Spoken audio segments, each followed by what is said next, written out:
Movie starts with a notorious British terrorist named Charles Rane in a surgery room, with several doctors surrounding him. It turns out Charles is about to undergo a procedure to completely change his facial appearance. This is the 10th time he is about to do so. When the head doctor inquires if he needs any anesthesia to bear the pain, Charles refuses, stating that he likes pain. He wants to undergo the surgery in a completely conscious state. Meanwhile, some cops have gathered outside the building. Someone has tipped them about Charles's whereabouts, and they are here to storm the surgery room and finally apprehend him. But before they start the mission, the chief cop warns everyone that Charles is a dangerous assassin, who is capable of killing several men single-handedly. After a while they slowly make their way to the 13th floor where the surgery is about to take place. Unfortunately for them, Charles is well prepared. As soon as the cops enter the room, he finishes off the chief doctor, dodges the barrage of bullets, and then runs through the corridor. Charles then smashes through a glass window and jumps out of the building. And despite free-falling from the 13th floor, he lands with precision, avoiding injuries. However, no matter how fast he runs, the cops have cars and they eventually corner him. In this way, the notorious Charles Rane is finally apprehended after 15 years of elusiveness. Meanwhile, flight attendant Marta is checking on the passengers one by one. Everything appears to be going smoothly when suddenly, a shady-looking guy pulls out a gun and takes her hostage. He threatens to kill her if his demands are not met. In response, Marta casually kicks him in the leg, giving a nearby passenger enough time to take the gun away from him. After this, everyone starts clapping, and it's finally revealed that the whole thing was just a practice session to train the flight attendants in self-defense. The shady-looking guy is John Cutter, decorated soldier, and retired Secret Service agent who is known for his tough stance on high-level crimes. After a while, the general manager of Atlantic International Airlines, Sly Del Vecchio, arrives and takes John away. It appears as if the two are good friends. Sly asks him to get back in the business and serve the nation once again, but John refuses. He mentions that he no longer wants to risk his life for others. Nonetheless, Sly offers him a job as the head of the counter-terrorism unit in Atlantic International Airlines. John thinks for a while and finally accepts when he is told that he only has to work twice a month. Elsewhere, Charles is escorted to his cell, where his attorney is waiting for him. The latter reveals that the authorities are planning to take him to California and execute him in the chair. The only way to avoid it is if Charles pleads insanity. Unfortunately, the notorious terrorist doesn't take the suggestion in good terms, and he bashes the attorney against the table, claiming, "I am not insane." We then see a shirtless John meditating and reminiscing about his past. We flashes back to a few years ago where John and his late wife are shopping in a convenience store. Suddenly a robber arrives there and attempts to steal money from the counter. As a man of integrity, John tries to stop him, but the robber holds his wife hostage. Everyone in the store backs away, but despite this, the robber shoots the poor woman. John eventually kills him, but when he returns to check on his wife, she is already dead. The incident traumatized him so much that he quit his work as a special agent and isolated himself for months. In the present, John gets ready for his first day at work. He has to stay anonymous and guard a large Lockheed airline with almost 200 passengers in it. John is assigned with seat No. 57.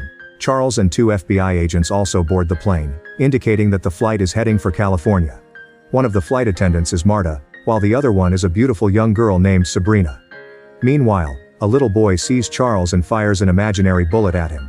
In response, the cold-hearted killer pretends to be dead. However, when he shoots the boy back, his cuffs are revealed, which alarms the passengers nearby him.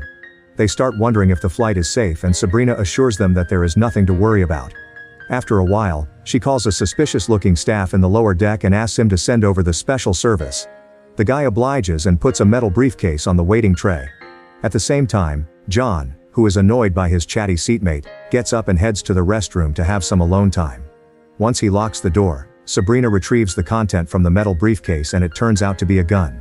As she proceeds executing her duties as a flight attendant, she reaches where the two unsuspecting FBI agents are sighted with Charles. She starts shooting at the two FBI agents, killing them instantly, much to everyone's horror.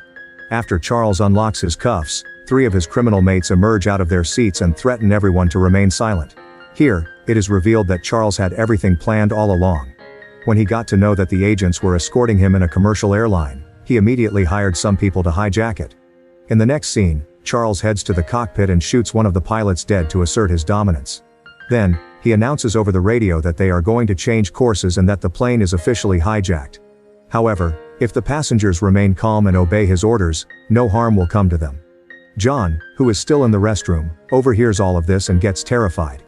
he somehow manages to get a hold of the plane's onboard phone and explain the situation to his friend, Sly. Following this, he expertly subdues one of the hijackers, takes his gun, and then uses him as a shield to confront Charles.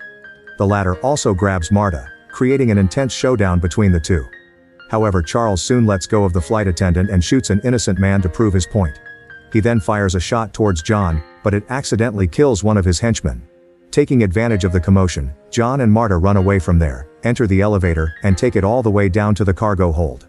There, they come across the suspicious-looking guy from earlier, and inquire if he knows anything about the hijackers.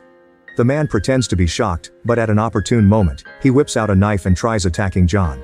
The two then engage in an intense duel, and in the end, our protagonist manages to knock the bad guy out with an impressive kick.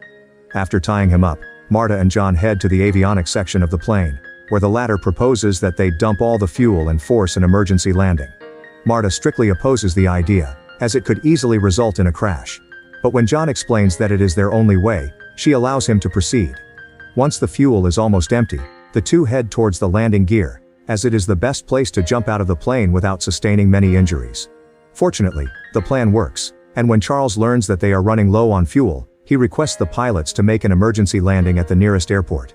Meanwhile, at the Atlantic International headquarters, Sly and his superiors find out that the hijacked plane is preparing to land at a small airstrip in Lake Lucille, Louisiana. Hence, without wasting any time, Sly boards a chopper and heads to the location. Elsewhere, John and Marta are waiting for the plane to land so that they can jump out of it. Few moments later, the plane eventually comes to a halt, but when the two are about to jump, one of the hijackers ambushes them from behind. John is pushed out of the plane while Marta is taken hostage once again. Two cops arrive at the scene and immediately arrest John, despite his best attempts to claim that he was the head of security on the plane. As he is being escorted away, Charles makes contact with the control tower, and the chief sheriff, Mr. Biggs, answers him. Charles immediately makes his demands clear that the plane needs to be refueled inside 10 minutes. In return, he promises to release 100 passengers.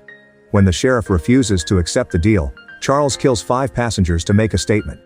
This terrifies Mr. Biggs, and he finally gives the green light to refuel the plane. After a while, John is brought to the control tower, and even Mr. Biggs thinks that he is one of the bad guys.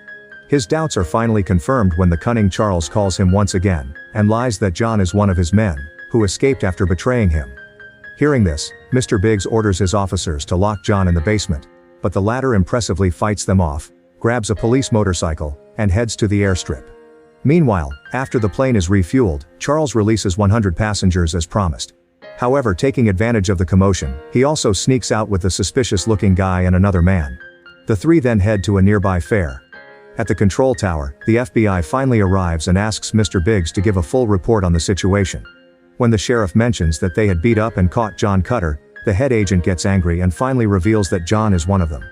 Elsewhere at the carnival fair, Charles and his men are secretly tailed by John, who is still adamant on catching them.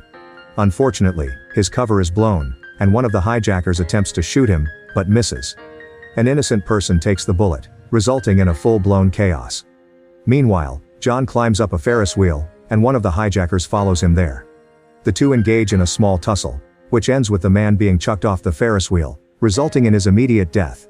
After this, John jumps onto the unsuspecting Charles and eventually subdues him.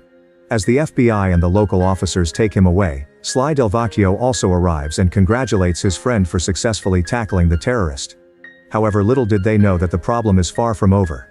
Charles threatens the officers that if he isn't let free, his goons in the plane will start killing the passengers one by one. An enraged John tries to negotiate with him, but to no avail. So, with no options left, the FBI and the other officials decide to let Charles back into the plane. However, they have an idea. They will deploy snipers on top of a nearby building, and as soon as Charles and the other hijackers appear in sight, they will be shot dead. John is ordered to lead the entire mission. In the next scene, 2 FBI agents lead Charles to the plane, but as they are about to enter, the snipers start shooting them instead. It turns out that the suspicious-looking guy from earlier has killed the original snipers and is now gunning down all the FBI agents. Soon, a shootout between the hijackers and the agents ensues, which results in several deaths, including that of the suspicious-looking guy. The plane also starts getting away, but John is not going to give up so easily. He, along with Sly, gets into Mr. Biggs's car and asks him to chase the plane. The idea is to grab hold of the retractable landing gear and enter the plane through it. Although the stunt is an extremely dangerous one, it is a piece of cake for Mr. Cutter. He effortlessly clings onto the landing gear like it's his daily bread and butter. Once inside, he goes to the cargo hold and kills one of the hijackers. Then, he sneaks onto Sabrina from behind and knocks her out. Now, the only hijacker left standing is the notorious Charles himself. Before confronting him, however, John heads to the cockpit and asks the passengers to change course and head back to the Lake Lucille airstrip. After this, the final showdown begins. Despite John being a trained fighter, Charles matches him stride for stride. A stray bullet in their fight shatters one of the windows, causing the loss of air pressure in the plane.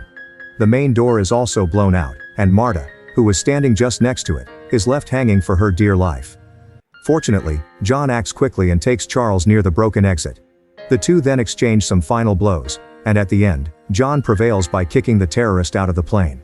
With him now dead, the madness is finally over and all the passengers celebrate by busting out some cringe moves.